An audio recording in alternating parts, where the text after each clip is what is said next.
સેનાને મળશે આશરે 1.5 લાખ કરોડના સંરક્ષણ સાધનો. સંરક્ષણ મંત્રાલયને મળી મંજૂરી. સેના ટેન્ક, યુદ્ધ જહાજ, રડાર અને એરક્રાફ્ટની કરશે ખરીદી.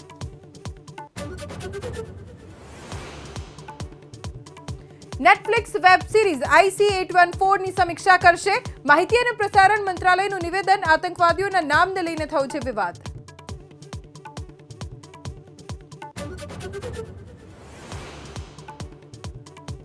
સીબીઆઈ કેસમાં અરવિંદ કેજરીવાલની જ્યુડિશિયલ કસ્ટડી 11 સપ્ટેમ્બર સુધી લંબાવી. રાઉઝ એવન્યુ કોર્ટે દુર્ગેશ પાઠક સહિત 5 આરોપીઓને સમન્સ મોકલ્યા.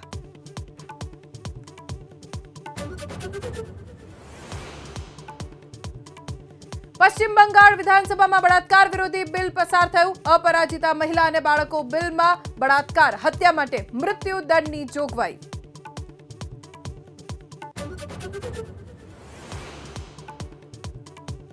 યુપીના બહરાઇચમાં ફરી એકવાર વરુનો હુમલો. હુમલામાં 6 વર્ષની બાળકી ઘાયલ.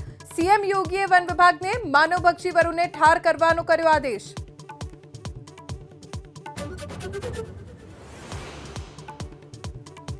પ્રધાનમંત્રી મોદી પહોંચ્યા બ્રુનેઈ. ક્રાઉન પ્રિન્સે કર્યું પીએમનું સ્વાગત. રક્ષા, ઉર્જા સહિત અનેક ક્ષેત્રો પર સમજૂતીઓ પર થયા હસ્તાક્ષર.